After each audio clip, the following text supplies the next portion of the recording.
Bengali টিউশনে তোমাদের সকলকে স্বাগত। আমি শুভময়। আজ তোমাদের বিহার টেটের অন্তর্গত একটি প্রবন্ধ নববর্ষা, রবীন্দ্রনাথ ঠাকুরের লেখা এই নববর্ষ প্রবন্ধের বিষয়বস্তু এবং এমসিকিউ প্রশ্ন উত্তর নিয়ে আলোচনা করছি। প্রাবন্ধিক মনে করেছেন তিনি যৌবনে কোনো অন্ত পাননি, সংসারেও তার কোনো অন্ত ছিল না। তিনি যে কি হবেন, কি হবেন না, কি করতে পারেন, কি করতে পারেন না, কাজে ভাবে অনুভাবে তার দৌড় কত দূর তা তিনি নির্দিষ্ট করতে পারেননি, যার ফলে সংসারও অনির্দিষ্ট ছিল আমাদের প্রাবন্ধিকের কাছে।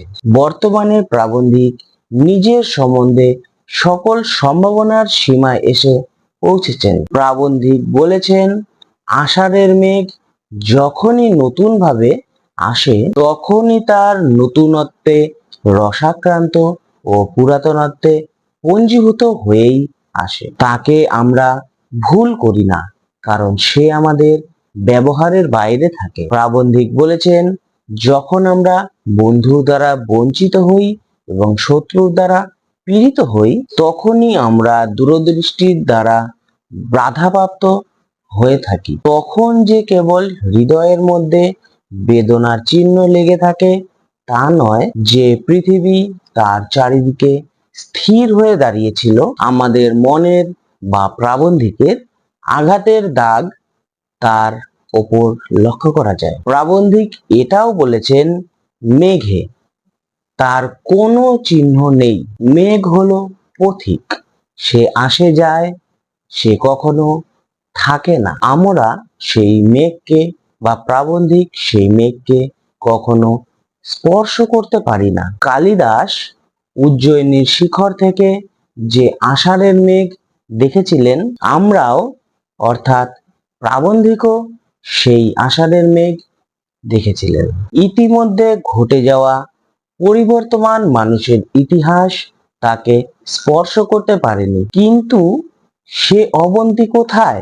বিক্রমাদিত্যের যে উজ্জয়িনী মেঘের চেয়ে দৃঢ় ছিল, তাকে আর ইচ্ছা করলেও তৈরি করার উপায় নেই। মেঘ মনুষ্যলোকের কোনো ধার ধারে না বলে সে মনুষ্যলোককে গণ্ডির বাইরে নিয়ে যায়। মেঘের সঙ্গে প্রতিদিনের চিন্তা ও কাজকর্মের কোনো সম্পর্ক নাই বলে সে আমাদের ছুটি দিয়ে দেয়। মন তখন আর বাঁধন মানতে চায় না। তবু ভিত্তের সম্বন্ধ, সংসারের সম্বন্ধ, সব সম্বন্ধকে মন তখন ভুলিয়ে দেয়। বন্দিক বলেছেন, ভোগের দ্বারা এই বিপুল পৃথিবী, এই চিরকালের পৃথিবী তার কাছে খর্ব হয়ে গেছে। আসলে প্রাবন্ধিক এই বিপুলা পৃথিবীকে যতটুকুই পেয়েছেন তাকে ততটুকুই বলে চিনেছেন।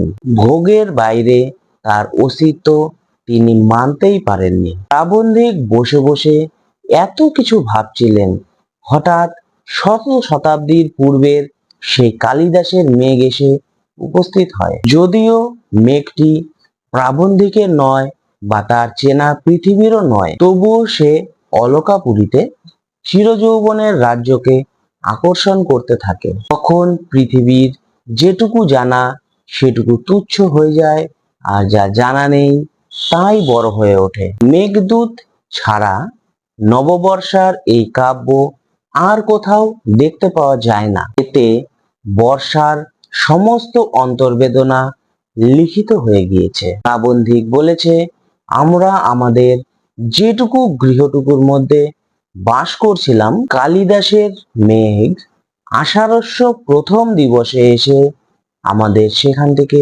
বের করে নিয়ে গেছে। নববর্ষার দিনে এই বিষয়কর্মের ক্ষুদ্র সংসারকে অনেকেই নির্বাসন বলে থাকবেন। আমরা সাধারণত কোনো কবির কাব্য পড়ার সময় দুটি প্রশ্ন করে থাকি, তার পূর্ব মেঘ আমাদের কোথায় বের করে দেয় এবং উত্তর মেঘ কোন সিংহদ্বারের সম্মুখে এনে উপনীত করে। এটাই হলো নববর্ষা প্রবন্ধের বিষয়বস্তু আলোচনা। জানি প্রবন্ধটি ভীষণ কঠিন, তবুও যেটুকু আলোচনা করলাম যদি তোমাদের সাহায্য হয় এতেই আমি খুশি হব। এবার এই প্রবন্ধের এমসিকিউ প্রশ্ন উত্তর নিয়ে আলোচনা করব। নববর্ষা প্রবন্ধটি কোন প্রবন্ধ গ্রন্থের অন্তর্গত? অপশানগুলি হল শান্তিনিকেতন, বিচিত্র প্রবন্ধ, সমাজ। সঠিক উত্তর বিচিত্র প্রবন্ধ। নববর্ষা প্রবন্ধটি কবে প্রকাশিত হয়? অপশানগুলি হল, প্রথম অপশানটা ওঠেনি, বৈশাখ 1308, পৌষ 1308, এবং আরেকটি হবে উপরেরটা যেটা ওঠেনি, শ্রাবণ 1308। সঠিক উত্তর শ্রাবণ 1308। সংসার অনির্দিষ্ট ড্যাশ ছিল, শূন্যস্থান পূরণ করো। অপশানগুলি হল রহস্যাবৃত, রহস্যপূর্ণ, রহস্যে ভরা। সঠিক উত্তর রহস্যপূর্ণ। তখনই আপন নূতনত্বে রসাক্রান্ত ও পুরাতনত্বে পুঞ্জীভূত হইয়া আসে। কখন? অপশানগুলি হল, যখন কালবৈশাখী ঝড় আসে, যখন চৈত্র আসে, যখন আষাঢ়ের মেঘ আসে। সঠিক উত্তর যখন আষাঢ়ের মেঘ আসে। কে উজ্জয়িনীর প্রসাদ শিখর থেকে আষাঢ়ের মেঘ দেখেছিলেন? অপশানগুলি হল কালিদাস, মেঘদূত, জয়দেব। সঠিক উত্তর জয়দেব।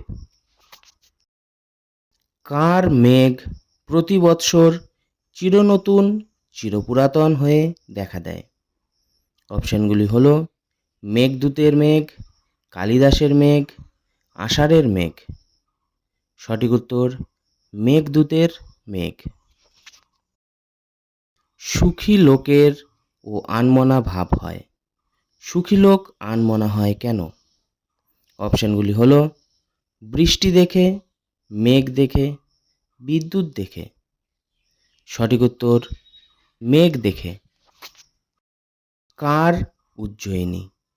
অপশানগুলি হল কালিদাসের, মেঘদূতের, বিক্রমাদিত্যের। সঠিক উত্তর বিক্রমাদিত্যের। কে মানুষকে অভ্যস্ত গণ্ডির বাইরে নিয়ে যায়?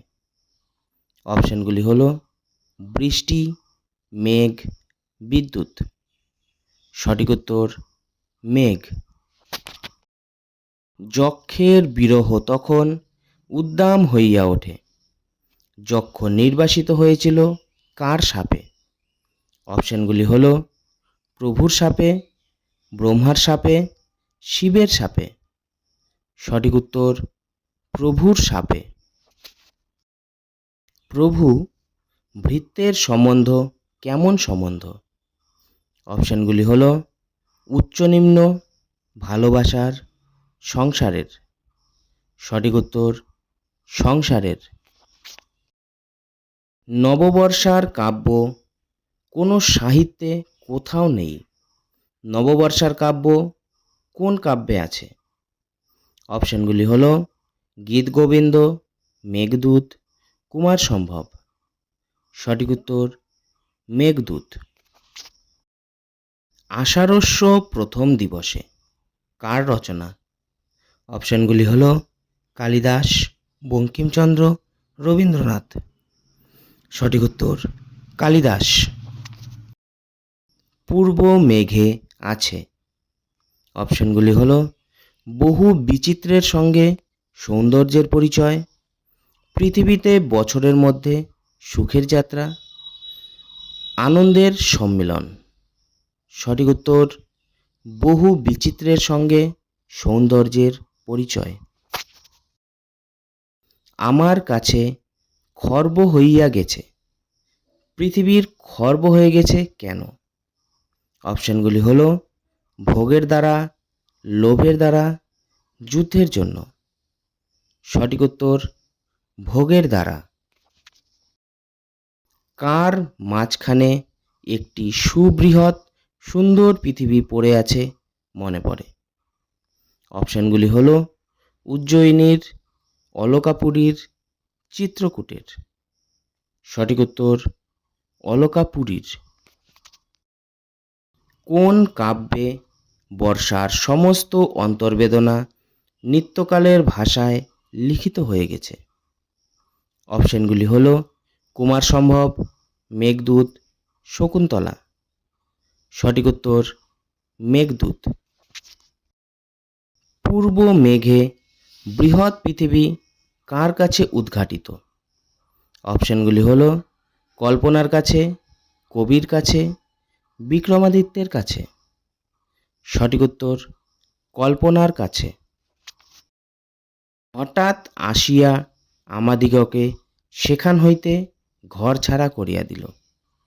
কে ঘর ছাড়া করিয়া দিল? অপশানগুলি হলো অলকাপুরী, মেঘদূত, আষাঢ়স্য প্রথম দিবসে। সঠিক উত্তর আষাঢ়স্য প্রথম দিবসে। সকল কবির কাব্যেরই গূঢ় অভ্যন্তরে কি আছে? অপশনগুলি হলো দক্ষিণ মেঘ, পূর্ব মেঘ, উত্তর মেঘ। সঠিক উত্তর উত্তর মেঘ। সকল বড় কাব্যই আমাদিগকে আহ্বান করে আনে। অপশনগুলি হলো বৃহতের মধ্যে, ক্ষুদ্রের মধ্যে, অনন্তের মধ্যে। সঠিক উত্তর বৃহতের মধ্যে। কবি যৌবনে কি পাননি? অপশনগুলি হলো নিজের অন্ত, কল্পনার অন্ত, সংসারের অন্ত। সঠিক উত্তর নিজের অন্ত। সে আমাদের ব্যবহারের বাইরে থাকে, সে কে? অপশনগুলি হলো আষাঢ়ের মেঘ, উজ্জয়িনীর মেঘ, শ্রাবণের মেঘ। সঠিক উত্তর আষাঢ়ের মেঘ। আমার জরা তাহাকে স্পর্শ করিবার অবকাশ পায় না, কাকে? অপশানগুলি হলো মেঘকে, হৃদয়কে, কবিকে। সঠিক উত্তর মেঘকে। কোথায় লেখকের কোনো চিহ্ন নেই? অপশানগুলি হলো আকাশে, পৃথিবীতে, মেঘে। সঠিক উত্তর মেঘে। কে কবিকে রামগিরি আশ্রমের জলশূন্য শৈলশৃঙ্গের শিলাতলে সঙ্গীহীন ছাড়িয়া দেয়? অপশানগুলি হলো মেঘ, মেঘদূত, নববর্ষা। সঠিক উত্তর নববর্ষা। তাহার জলস্থল আমার ড্যাশ বিখ্যাত, শূন্যস্থান পূরণ করো। অপশানগুলি হলো কল্পনার, বেদনায়, কষ্টে। সঠিক উত্তর বেদনায়। কালিদাস উজ্জয়িনীর কোথা থেকে আষাঢ়ের মেঘ দেখেছিলেন? অপশানগুলি হলো মাঠ থেকে, প্রাসাদ শিখর থেকে, পাহাড় থেকে। সঠিক উত্তর প্রাসাদ শিখর থেকে। ইতিমধ্যে পরিবর্তমান মানুষের ড্যাশ তাহাকে স্পর্শ করে নাই, শূন্যস্থান পূরণ করো। অপশনগুলি হলো কল্পনা, চেতনা, ইতিহাস। সঠিক উত্তর ইতিহাস। সে অবন্তী, সে ড্যাশ কোথায়, শূন্যস্থান পূরণ করো। অপশনগুলি হলো উজ্জয়িনী, বিক্রমাদিত্য, বিদিশা। সঠিক উত্তর বিদিশা। মেঘের চেয়ে দৃঢ় ছিল, কে মেঘের চেয়ে দৃঢ় ছিল? অপশনগুলি হলো উজ্জয়িনী, বিক্রমাদিত্য, বিদিশা। সঠিক উত্তর উজ্জয়িনী। মেঘ মানুষকে অভ্যস্ত গণ্ডির বাইরে নিয়ে যায় কেন? অপশনগুলি হলো সে মানুষ্যলোকের কোনো ধার ধারে না, সে মানুষ্যলোকে বসবাস করে, সে মানুষকে অন্নমনা করে তোলে। সঠিক উত্তর সে মানুষ্যলোকের কোনো ধার ধারে না। প্রভু শাপে নির্বাসিত কে? অপশনগুলি হলো যক্ষ, কালিদাস, কুবের। সঠিক উত্তর যক্ষ। কে চেনা পৃথিবীর ওপর একটা প্রকাণ্ড অচেনার আভাস নিক্ষেপ করে? অপশানগুলি হলো যক্ষ, আষাঢ়ের মেঘ, নববর্ষা। সঠিক উত্তর আষাঢ়ের মেঘ। ড্যাশ তখন এ কথা মানতে চাহে না, শূন্যস্থান পূরণ করো। অপশানগুলি হলো পথিক, পথিক বন্ধু, প্রিয়তম। সঠিক উত্তর পথিক বন্ধু। কালিদাসের মেঘ কত বছর আগেকার? অপশানগুলি হলো শতাব্দী পূর্ব, শত শতাব্দীর পূর্ব, হাজার বছরের পূর্ব। সঠিক উত্তর শত শতাব্দীর পূর্ব।